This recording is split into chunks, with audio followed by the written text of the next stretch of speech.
Okay, good afternoon everybody, and thank you and welcome to the TQ21. And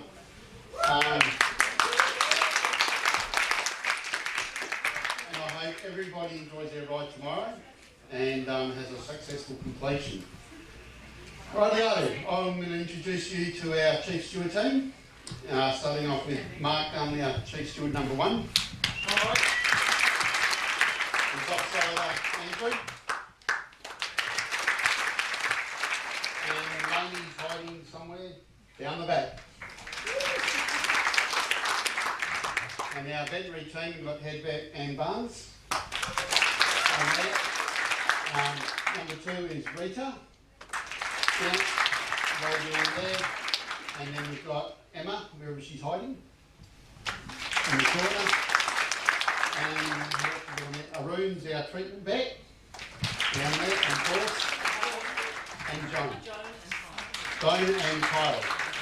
And Kyle's down in Taswegian in the orange vest down there. Alright, so we'll start off the proceedings with our course director, Deb. But first of all, I'd just like to thank the TQ21, both previous committee and present committee, for the hard work they've done, and our course people, Glenn, Deb, Chris, who have spent many of hours marking the course for you guys, and I hope you do thoroughly enjoy it. Who else do I need? Oh, and of course all our volunteers. So when you're out there, including the SES, make sure you thank the SES as you go on past, because they've done a marvellous job and they will look after you guys out there. All right.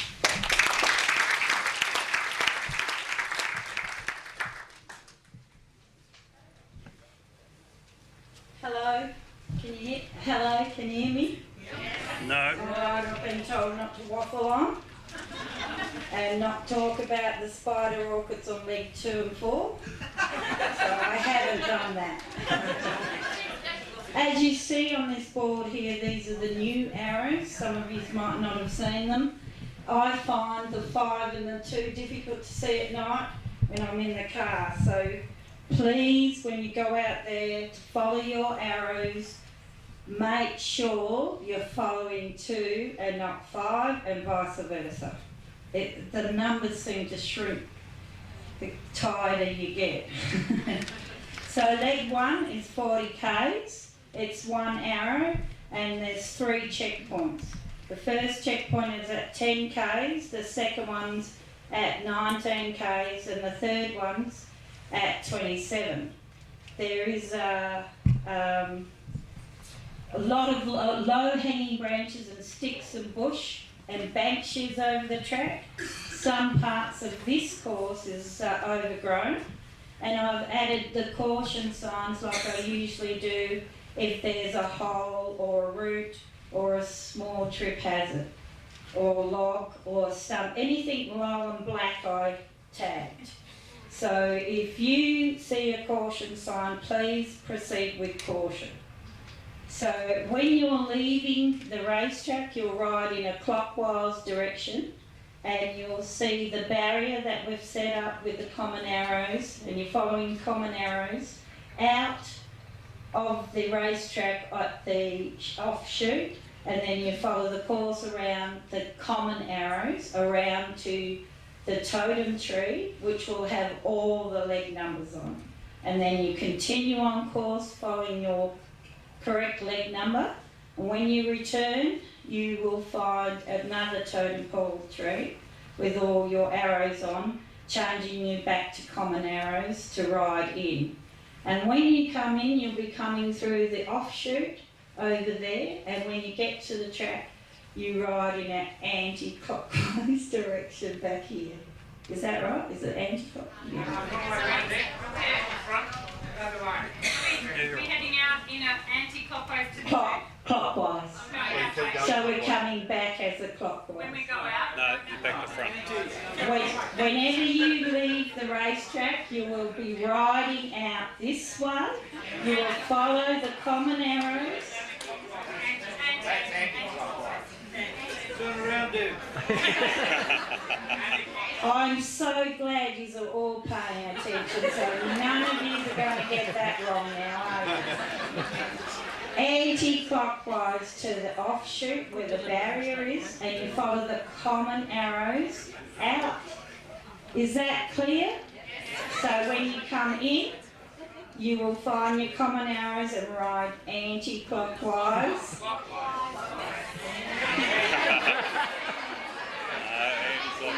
Ride around the racetrack until you get to your weigh in and time desk. Is that clear?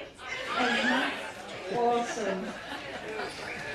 What else have I got to tell you? You must stay 5 metres off the middle running rail, unless you're on leg 5, but we'll talk about that when we get to leg 5. So you will stay on the outside of the racetrack when you're riding out and when you're coming in. Thank you. Right, leg 2. Where have I put leg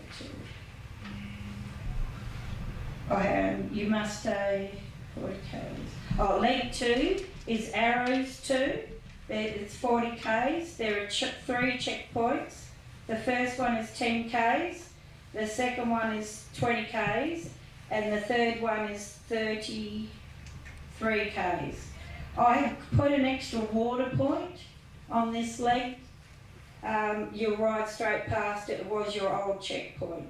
There's a lot of coffee rock shown up, which is unusual on this course because of the rain. So there's quite a bit more and a few washaways, but all of these are marked. And when you're coming in on leg 1, you'll see there's a lot of caution signs on it, but there's a large gravel hump that you have to ride over. Listen, watch the caution signs and pay attention, just, slow down, save your horse. So, where am I up to? Collie, Ridge, keep it. Oh, so you're riding on leg 2 back through the water. On leg 1, you're not riding through the water at all. Leg 2, when you come in under the railway bridge, there's a nice hole in the middle. I think a few riders have found that out in recent years. But you keep to the left and you'll be fine. It's been dropping every day. At the start it was up to the bonnet, now it's up to the tyres, and now it's just, nice to get a refreshing drink, go through the creek, 5 k's. It's roughly about 5 k's from home. So, any questions so far? Good. Leg 3 is arrows 3, and it's 40 k's. There's 3 checkpoints. The first checkpoint's at 8 k's, which is Collie. The second checkpoint is 20 k's, and the third checkpoint is 30 k's. There's extra water when you come up the one and only hill, and on the course it's unmanned, and there's a few road crossings on the course too. The road crossings, if you notice, we've got new signs. They all say road crossing and they're all glow in the dark. And there's caution signs with them as well. Leg 4 is 4 arrows. It's 25 k's. There's 2 checkpoints. The first one is at 10 k's and the last one's at 20. This is a sandy wind around track. There's no road crossings. It's a nice track to ride on. Hope you enjoy that one. If you get to leg 4, hopefully all of this will. Leg 5 is an awesome leg. It's 15 k's, it's got 1 checkpoint at 10 k's and it's marked with 5 arrows. There's extra water placed as you exit the race course. Exit the race course.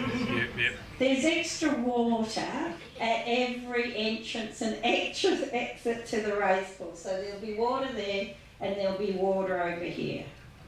Where am I? Oh, and we've discussed the gallop finish. And if there is a gallop finish, I hope there is, when you come in on leg 5, you will come in, you're the only leg that'll come in on the offshoot. And when you come in on the offshoot, you ride completely around the track. to the timing desk there. So if you're gallop finished, you will gallop past the timing desk. There'll be a steward to note who is the winner, and then your horses will end up somewhere around here. If you can stop them soon, or down on the bend. When you come back after you gallop finish, you will enter through the out gate, which is all open, and you'll walk along the inside of that red rail back to the timing gate and proceed as your usual vetting. That is only for a gallop finish. That's not if you feel like cantering down here and going to that gate. That's just not it. So any questions about the course? Are there any road crossings in the first league there? Yep. There's a number of road crossings. They manned? No. You've got the road crossing sign and caution sign, and they're all on local roads, so the speed limit's 80 k's. You're not to do 80 k's naturally past the road crossings. You give way to the cars. Yes? So just on leg one, so there's 13 k's to home. So is there anything other than just that waterfall before we get back to the... Yes, there's a big muddy puddle that you're going to love. The horses love the clayey, muddy puddles, and it's quite deep. And you see, I've driven my car around one, and I've flagged around it. If you ride through it, be it by yourself, because you'll go in and disappear like that man on YouTube. Yes, Lynn? I'm assuming because we have the caution rail crossing signs, just for our visitors, that's an unused railway line, and they're there to see people on the road. Yes. The first one's fine to cross at speed, the second one's not. I have, when I used to wear shoes, lost a shoe there a few times. The nails will pull the shoes out. Any other questions about the course? Can I just give you a little observation? Yep. Tomorrow, the Collie Motorplex, which is out, you go out through Pivanini Road to get to the Motorplex, has got a car event on out there. There's likely to be a lot of traffic along Pivanini Road, and I think you At guys... 12 o'clock at night? Well, it depends on 1 what time. o'clock in the morning? There could be, you never know. That night. No, I didn't know whether you're crossing that in daytime or night time. Night time. We'll be crossing Pivanini Road straight after 12 o'clock. Some of you will be there fairly quickly.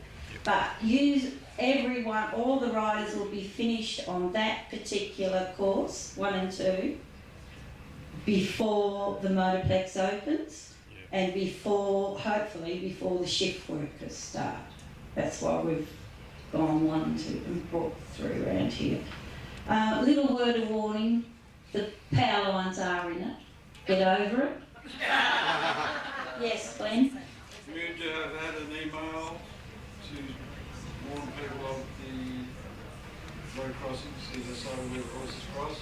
Thank you. So, Muja representative, we email and let the truck drivers and the men know that are leaving shift that we're on the road, and we've been doing this like that for the last 15 years, and we've got a really good relationship with them, and so far we haven't lost a horse or a rider. Just before I finish, I'd just like to thank Carrie for making all my new signs. Thank you, Carrie.